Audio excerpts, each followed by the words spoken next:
Assalamu alaikum warahmatullahi ta'ala wabarakatuh idil ahaantiin baddaawadayaal meel walba oo maqal iyo muuqayaguba idinka soo gaadhayo halkani waa telefishinka madaxa bannaan ee Bulsha TV xarun baahineediisa koobaad ee magaalada Hargeysa kuna soo dhawaada war wixii dalka gudihiisa iyo dabadiisa baanu idinka haynay oo hadahayo kala ka dheehataan shaashada telefishinka madaxa bannaan ee Bulsha TV qodobada warka caawiya caalamka ugu doorgaroon ee aad ku maqli doontaan waxa kamid ah xukuumadda Soomaaliland ayaa maanta si diiran uga hadashay kooxo dhalinyaro ah oo ku soo badanayay dalka isla markaasina dalka ka fulinayay kufsi wadareed iyo xukuumaddu waxay ugu hanjabtay in ay ku fulin doonto xukunno dil ah cidii lagu helo in ay geysteen falalkaasi marwada koobaad ee dalka Marwo Aamina Xaaji Maxamuud Marwo Aamina Warisna waxa ay maanta booqatay isbitaalka Hargeysa isla markaasina waxa ay ku wareejisay deeq raashin ah waxaana ay indhayn ku soo sameysay bukaan jiifka ku sugan gudaha isbitaalkaasi gudoomiyaha hay'adda shaqaalaha dawladda Soomaaliland iyo wasiirka wasaaradda shaqada iyo arrimaha bulshada ayaa maanta si rasmi ah ugu dhawaaqay in guud ahaanba ay fasax yihiin shaqaalaha dawladdu maalmaha munaasabadda Ciidul Fidriga wafdi ballaaran oo uu hogaaminayo Mujaahid Axmed Cali Dable oo ah gudoomiye ku-xigeenka guddida qabanqaabada ee shirkahooda leh ayaa waxa ay kormeer indhayn ku soo mareen deegaanka degmada Agabar oo iyagu ah goobta uu ka dhacayo shirkaasi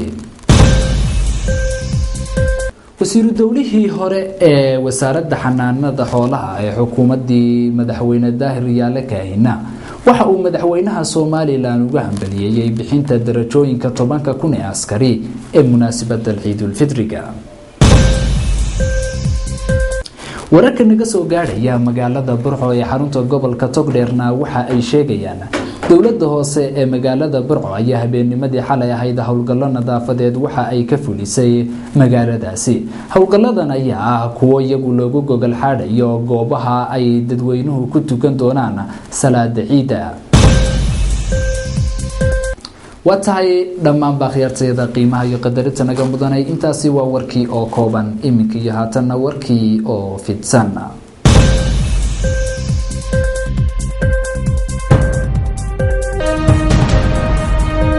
xukuumadda Soomaaliland ayaa maanta si diiran uga hadashay kooxo dhalinyaro ah oo ku soo badanayay dalka isla markaasina dalka ka fulinayay kufsi wadareed iyo xukuumaddu waxay ugu hanjabtay in ay ku fulin doonto xukunno dil ah cidii lagu helo in ay geysteen falalkaasi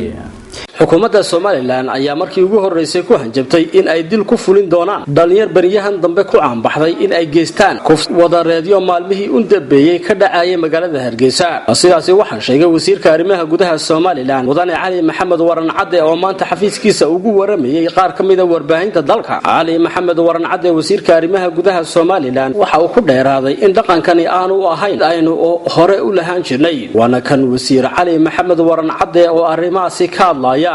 runtii arintaas maaha arin ay dhaqan u lahayn maaha dadka reer Soomaaliland marka taariikhdooda dib u eegto waa dad dhowrsan xagga caarka iyo dumarkana muxuu ahaayay aad iyo aad looga taxadiro de waxa dhici jirtay waxyaabaha ugu xun ee bini'aadamku la isku qabsada waxa weeye dumarka ama caarka la faraxumeeyo bari baan maqlay ninbaa bari malaabur ay ahayd baan marinaya iyadoo laba reer ay isku dhaceen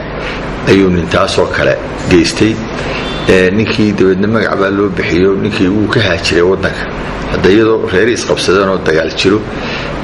maantana arintan soo baxday dhaqan xumidaas meel ay ka timi garanaayo laakiin runtii waxaan ugu talagalay inaanu gacan bira ka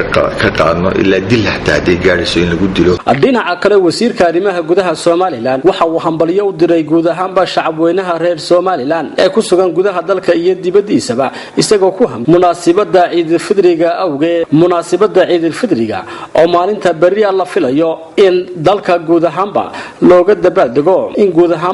dabaaldego dalka Soomaaliland iyo guud ahaanba wadamada Islaamka kooda iyo muxuu ahaayay nabadgelyada aynu Ilaahay inasiino haysano la ilaaliyo loo soo wada jeedo booliis loo wada noqdo sidaasaa lagu gaadhayaa horumar wax waliba waxay ku xidhan yihiin nabadda iyo deganaanshaha ayaa horumarka lagu gaadhaya qiimaha iyo ictiraafkaba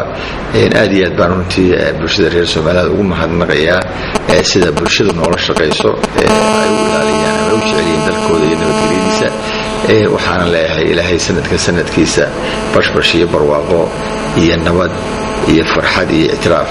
Allah inuu gaarsiiyo assalaamu calaykum waraxmatullaahi wabarakaatuh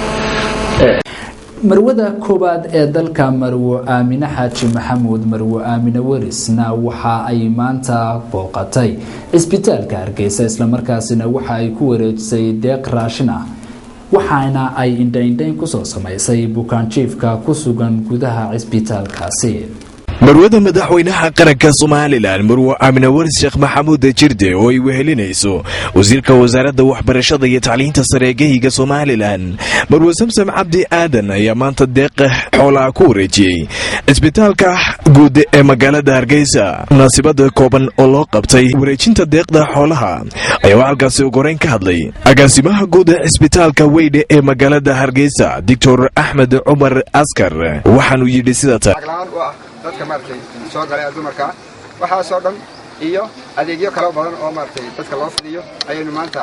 isbitaalka hirgalay waxa kana rajaynaa in standardka la sii wado waxa jira waarkii carruurta oo isna la dayactiray lana hagaajiyo oo dunsanaan muddo oo isagana lacagta development fundka ee xukuumadda bixisay aanu isagana la geliyay maanta isagana rajaynayno in dhawaan la furo marwo waan ku soo dhaweynaa isbitaalka waxa kaloon doonaynaa inaad nala aragto oo siyaarato oo meelaha qaarkood aad marto assalaamu calaykum sidoo kale waxa iyaduna madashaasi ka hadashay marwada madaxweynaha qaranka Soomaaliland Marwo Aamina Waris Sheekh Maxamuud Jirde iyadoo guud ahaan Ilaahay uga bariday dadka ku jira isbitaalka guud in ay caafimaad helaan zamarkan shacbi weynaha reer Soomaaliland ugu hambalyeysay maalinta farxadda leh ee Ciid al-Fidri ayaa waxay tidhi sida tan شرفت لها التنسوي هذه أنا مهضنقيا دكتور أحمد يو جدد عصبتلك يو شغالها عصبتلك يو وزارة عافيماتك يو حكومة الصوماليلاند يو شعب غير الصوماليلاند بودهان يكون دالي إنه عن عيد بدأ إنه قلت له وحبك السجين أي نسكت الشنو دكتور كيني أي نهير كانوا إنه دكتور أحمد إنه بشي كيني سو جارسينو خبر رعدو كيني waxaynu haysanaynu keenay maskaxdeenaynu keenay dad tabaruc ku shaqeynaya oo Dr. Axmed kamid yahay oo fara badan ayaa dhakhtarkan halkaas soo gaarsiiyay ilaahay waxaan ka baryayaa halka iyo meel ka sii shisheeysa inaynu gaarsiino intaasi kadibna marwada madaxweynaha qaranka Soomaaliland waxay kormeer ku soo martay bukaan jiifka isbitaalka guud ee magaalada Hargeysa iyadoo midna halkaasi ugu booqatay dhanka kalena marwada madaxweynaha qaranka Soomaaliland waxay sidoo kalena socdaal ku gaadhay inta markaana soo martay isbitaalka Talyaaniga ee Aadan Sheekh halkaasi ay ku jiraan carruur da'yar ah iyadoo Ilaahay nooga bariday in ay caafimaad helaan waa Faisal Fifa divisionka madaxa banaan ee Bulsha TV magaalada Hargeysa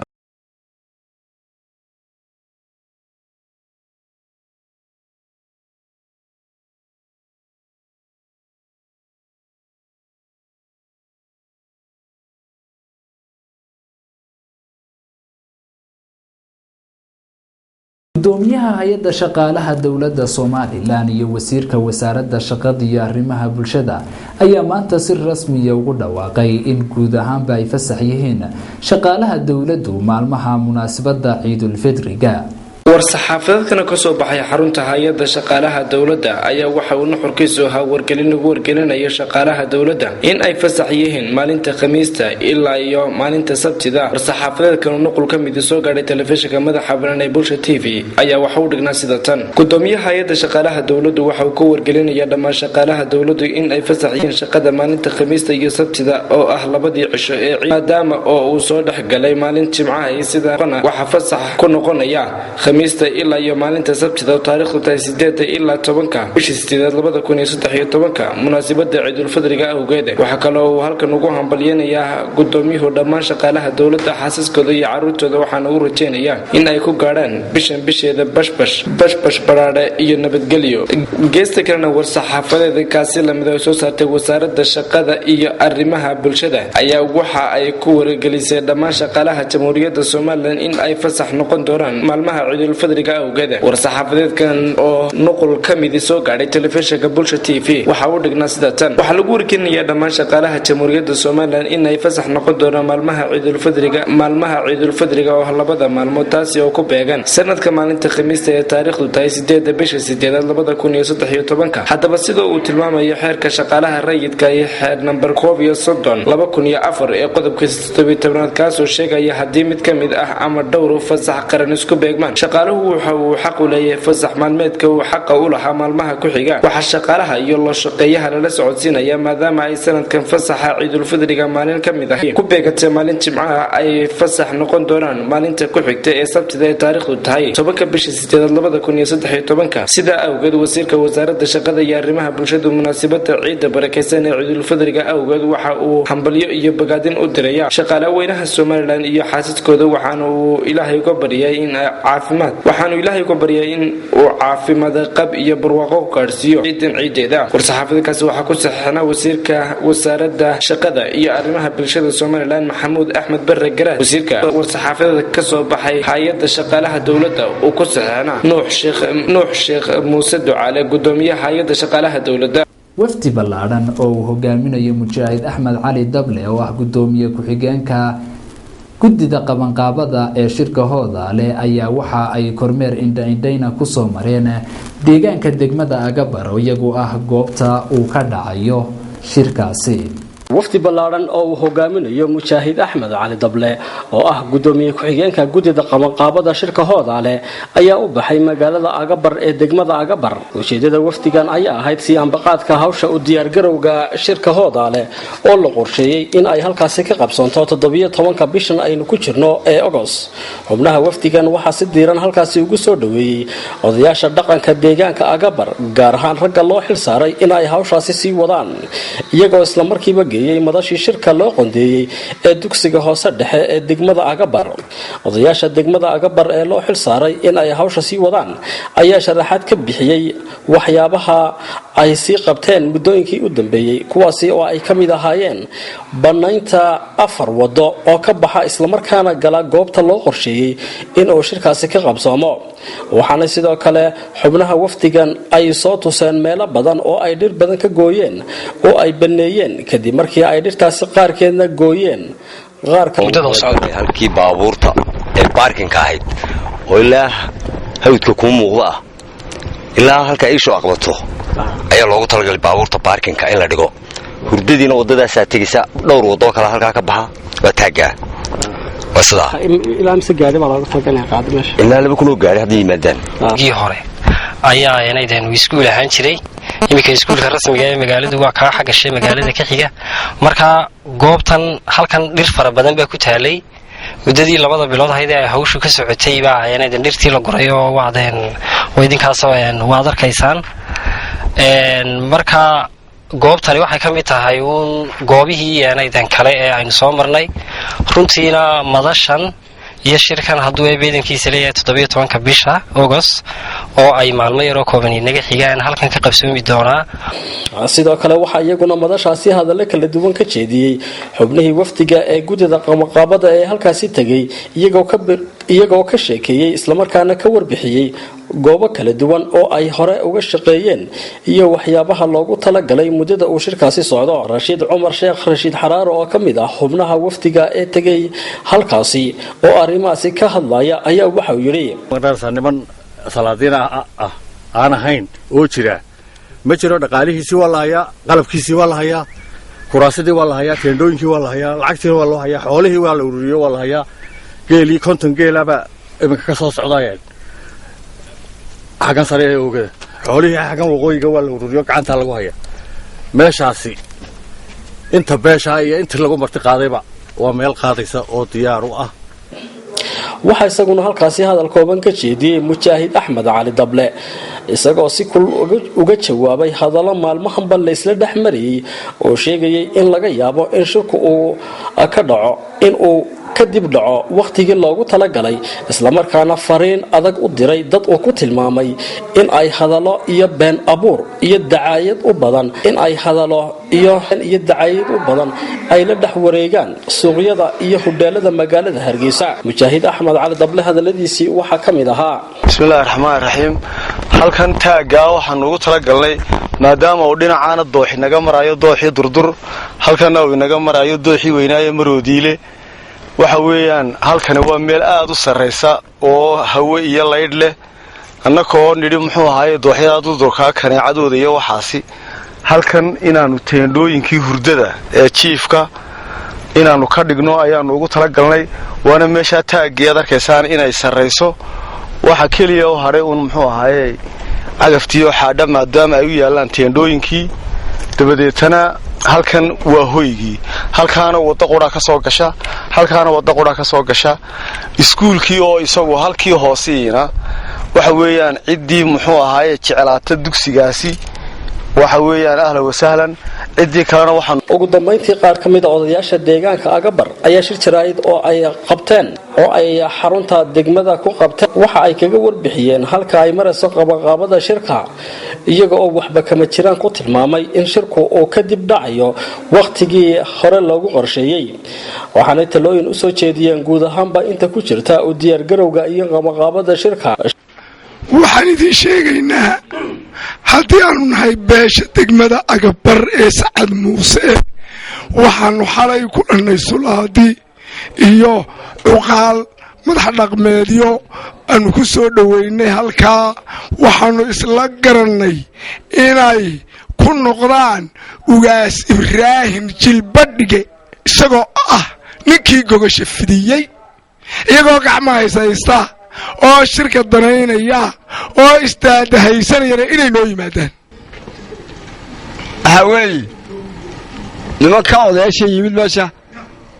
awaalaya goobtii ugaasku gogashii u dhigay mayban magaalada yimaadeen halka iskuulka ayaan wada fadhiisanay waa lagu wada hadlay waxaan Sacad Muuse gacmaha haysta mooyaane ma iman kartaan ugaaskii ha yimaado ugaaskii niga wata kale oo suldaankeena la socdo wada kale wasiiru dawlihii hore ee wasaaradda xanaanada xoolaha ee xukuumadii madaxweyne Daahir Yaale Kaahina waxa uu madaxweynaha Soomaaliland uga hambalyeeyay bixinta darajooyinka 10,000 ee askari ee munaasabada Ciidul Fidriga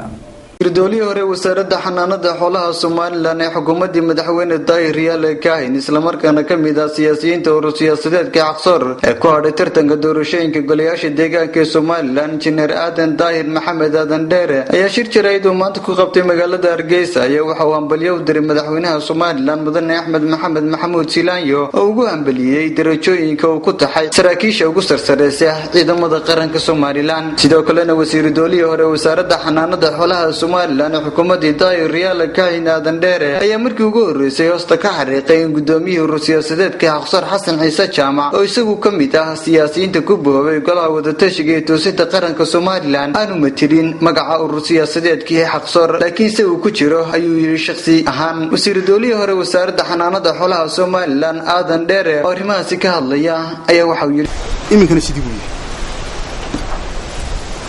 laakiin se arrinka ka dhaxeeya muxuu ahaa gudida iyo Aqsoor runtii waa arrin gurmadow sida qaranka kale uu soo gurmaday ayuu Aqsoorna u gurmaday qayla dhacday qayladii baa xageedii Aqsoor na xubno u diray u gurmada oo gudoomiyuu ka yahay sida dadka kale uu soo gurmaday xisbiyadii qaranka uu soo gurmaday oo gudoomiyii Buuxdbaa jooga gudoomiyaha xisbiga cidna ma aha muxuu ahaa gudida kama tirsana ayagoo xisbi qaran oo jira sidoo Aqsoorba isna institution jira uu yahay oo hawlihiisii wata waxa kaloo jira muxuu ahaa kulmiye laftiisu anigu waxaan isla kulmiye laftiisuna waa ku jira gurmadka waayo anigu de meel maxamed xaashi wuxuu ahaa xusbiga kulmiyuha anigu haddaanan qaldanayno waxaan qabaa ilaa iminka inuu xusbiga kulmiye yahay kol hadday sidaa tahayna xubin ka yahayna muxuu ahaa guddidii muxuu ahaa wada tashigana dee kulmiyana gurmadka waa ku jiraa baan anigu qabaa golaha xukuumadda golaha muxuu ahaa sharci dejintu waa ka mid oo xildhibaano badan baa ku jira ururada bulshada ku jira ganacsataa ku jira oo maareynaysa ku jira xaqsoorintaas mid ka mid wax kaloo ka dhaxeeya oo aan danta qaranka ahayn in la isugu yimaado marka arrin timaado laga wada tashado ma jirto gudoomiyaha iyaguna gurmad buu tagay runtiina waxaan qabaa inuu wax badan kuna kordhin doono waxna kama qaban doono danta qaranka iyo dawladnimadu qabaa gudoomiyaha iyagu waana aad baan ugu kalsoona inuu wax badan ka qabanayo taana dadka hadiya jaraale cadga ku xajiya xaqsoor iyo guddida sida dadka Soomaaliland ma wada siman sida institutionska kale Soomaaliland baan wada siman danta qarankana maanta qayla timaado yaadir waa loo yimaada runtii waxaan aad iyo aad u bogaadinayaa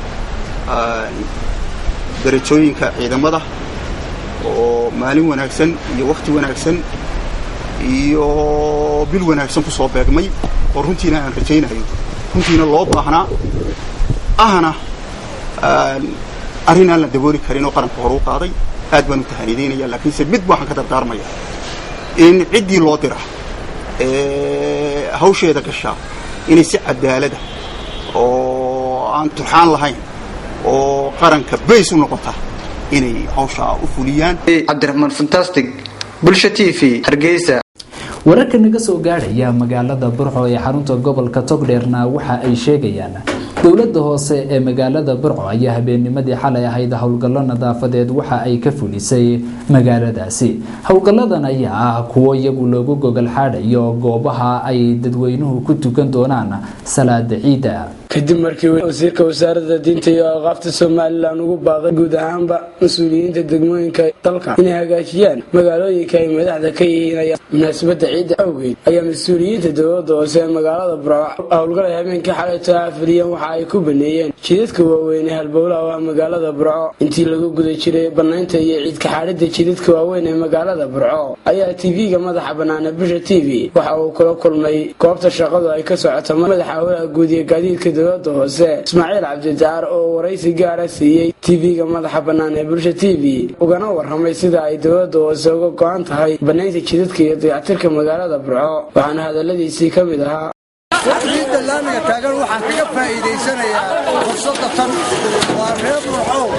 ciidan aad keenaysaan laamiga idinkaale nin walba wejiga ku aadan laamiga safee oo xaaj oo xashiishka iyo ciidda aad ku keenaysaan iyo biyaha ku weysaan ka daayi waa wajahadii nin walba wajahada sidaasaan iga codsanaya sidaasaan waxaan leenahay waa reer Burco ciidda laamiga ka daayo laamiga hagaajista waa naga xaadayna markaanu xaadno nin walbaan horta waxaana maalmihii u dambeeyay soo tarayay khilaaf baan oo u dhaxeeya madaxweynayaasha golaha deegaanka degmada Burco kuwaas oo la sheegay inay dooranayaan maayir cusub kii horena ay xilka ka qaadayaan xildhibaanadan ayaa ah kuwa ay soo noqnoqdaan khilaafka u dhaxeeya tan iyo intii la doortay sanadkii hore Sakariya Maxamed Cabdi Sakariya Jeylani telefishinka madaxa bannaan ee Bulsha TV magaalada Burco guud ahaanba daawadayaal intaas waxa ku eeg war wixii dalka gudihiisa iyo dabadiisaba naga soo gaadhay warkan war lamid intaan ku kulmi doono waa Cali Mahdi Jibriil oo idinku dhaafaya sida iyo nabadgelyo wassalaamu calaykum waraxmatullaahi tacaala wabarakaatuh.